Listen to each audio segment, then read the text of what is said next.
And what I'm hoping to do with my film is to introduce people to whom this is happening, so people can get a human sense of what it means when a settlement is built, what it means when there's a home demolition, what it means when they say land is confiscated. It's his uncle Mohammed who's the person's land that's being confiscated, and I'm hoping to put the face to these faceless statistics you see on the news and in papers, to give people the sense of how tragic it is and how sad it is.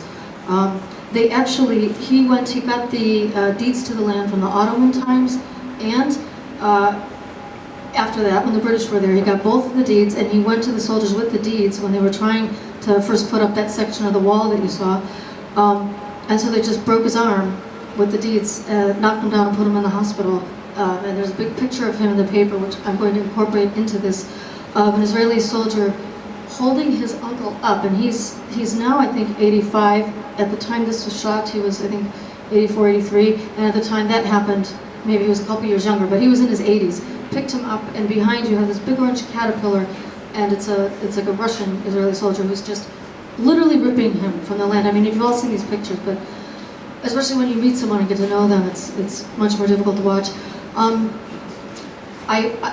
I feel that there's so much information that is so profound and so will affect.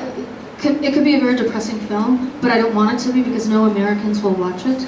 My target audience is Americans. I want the voting public of this country to watch this film. So it's going to have lighter moments in it. It's important to reach out to your representatives for that exact reason, because it is money and weapons that are letting it happen. It's money, weapons, and power.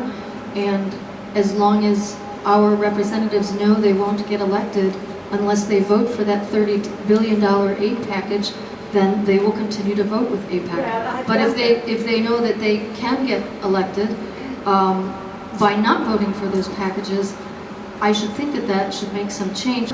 I mean, it's a small start, but they're a PAC, so they have the status that they can donate to, politicians who vote, quote, the right way, Dennis Kucinich, whoever else. And it's a start, and it has to start somewhere. And I think priming the population with information about what's happening in Palestine is the first step, so that then they can understand what they need to pressure their reps to do. Just a quick example. I love this example, Naomi. I know you don't, but I do. Like when HR 867 regarding the Goldstone report and whether or not we should honor the Goldstone report, which talked about what had happened in Gaza in 2008 and 9 when that came up, and they did that big petition to try to shut that down. And even though everyone else in the world had recognized it, and the U.S. was not going to recognize it, Brooklyn for Peace, I think, and were other groups involved in it, or was this Brooklyn for Peace, did a big calling campaign to our representative, Yvette Clarke, and called and wrote, emailed, and said, we want you to support the Goldstone report because it's the truth. And she had always voted in kind of another direction through other pressures. Well, she made a press announcement the next day. She voted to support it, and her announcement was, my constituency notified me 6-1, that I should support the Goldstone report. So it does work. I think there's a lack of organization. I think there's a lack of commitment. I think there's a lack of understanding how to use the media to influence people. I mean, I was watching Barbra Streisand from 1972 or whatever on YouTube the other day with this big celebration of Israel event, and Golda Meir on, and every single biggest star in the States in the 1970s. And I just thought, why isn't there one for Palestine? Why is it that all that media is saturating one point of view and not the other? And why is it that one group of people is organizing and taking action in our Congress and our Senate to get their point of view through? So I think it's a combination of things. I don't think it's impossible, and I think it's easier now with the internet, and I think it's easier with new media distribution models. But yes, it's a challenge, but I don't give up. His story fits into my film in a way that is, when I came back to the US after living in Palestine 6 months, I then met Amr, and his story comes later, and he's going to tell you stories from Gaza. He's from Khan Yunis, and this is Amr.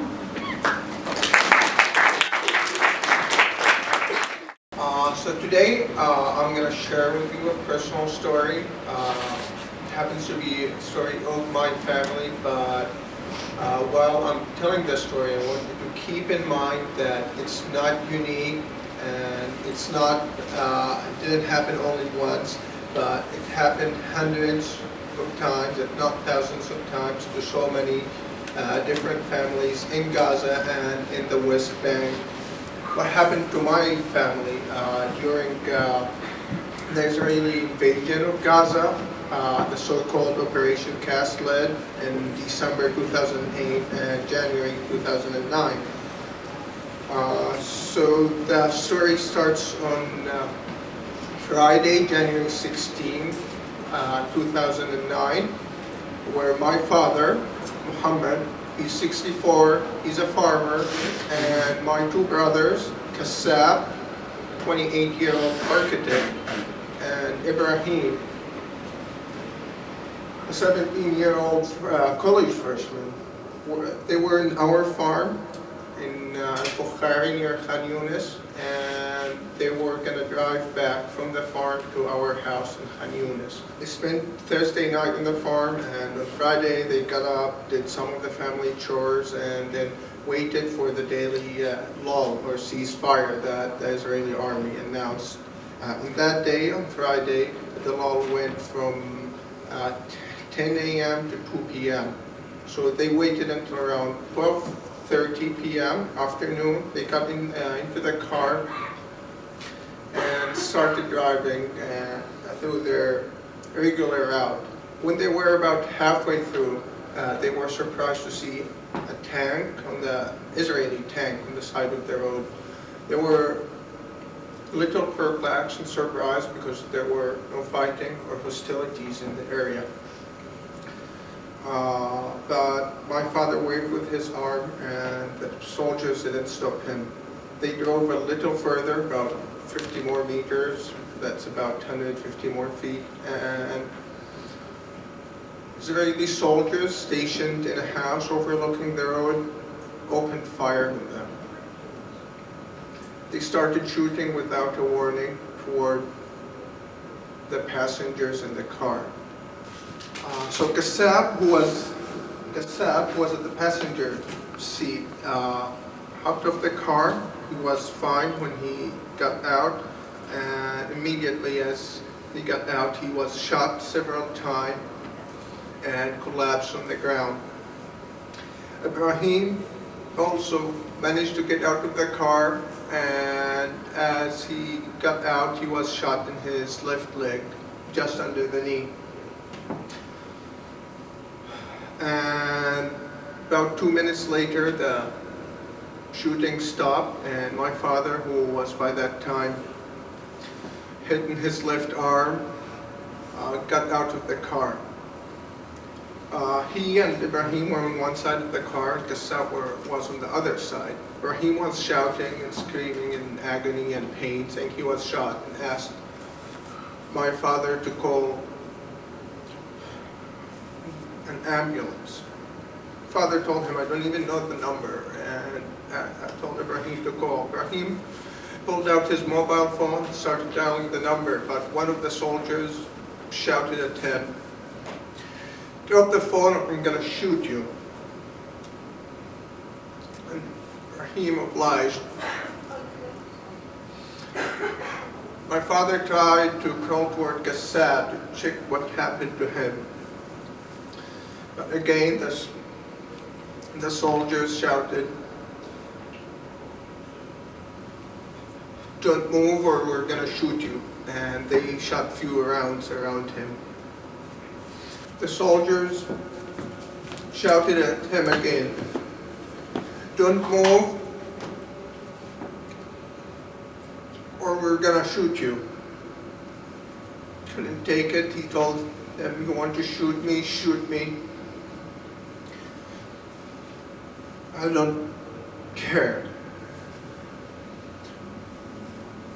He reached Kassab's body a few feet away. Checked him. Body was bullet riddled. had over 18 bullets, but found out later across his chest, arms, stomach. They were there. My father pleaded to the soldiers again. My son is dead, the other son is bleeding, in need of help. You give us some first aid, give us some sip of water, give us a blanket. And all the soldiers said was, shut up or call an ambulance. As they stood up, the soldiers shouted again,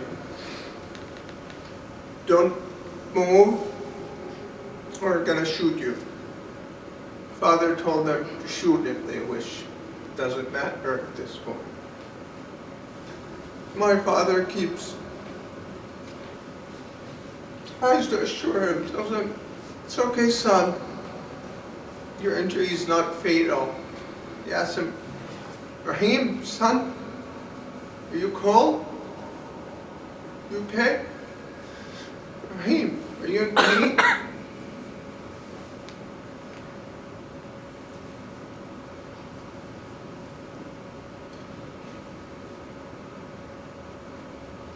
Silent was the answer.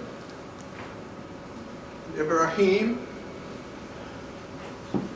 this 17-year-old college freshman,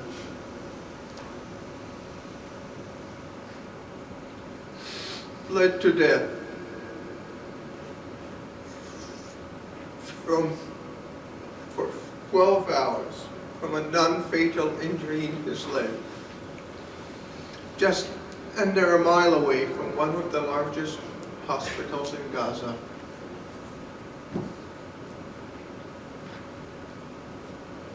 Five days before his 18th birthday. My father watched there helplessly as his two sons died between his arms. He kept getting the same calls from everyone, human rights organizations, media, and just didn't care anymore at this point. What we learn afterwards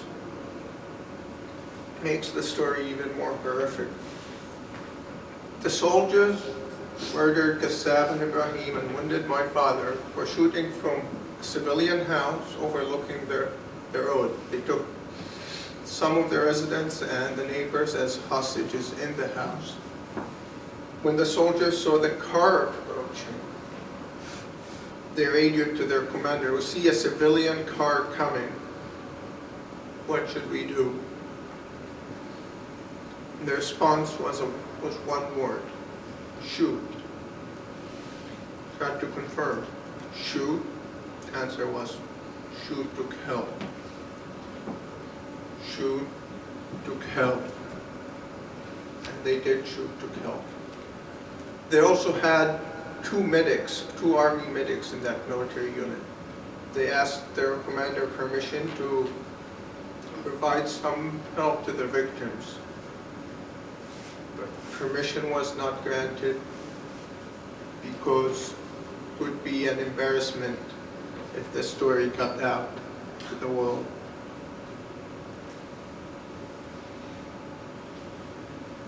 So I'm here for this purpose, to get the story out to the world, to let everyone know what happened to Qassab and Ibrahim, my father, because they deserve that people know and they deserve to be remembered, but also because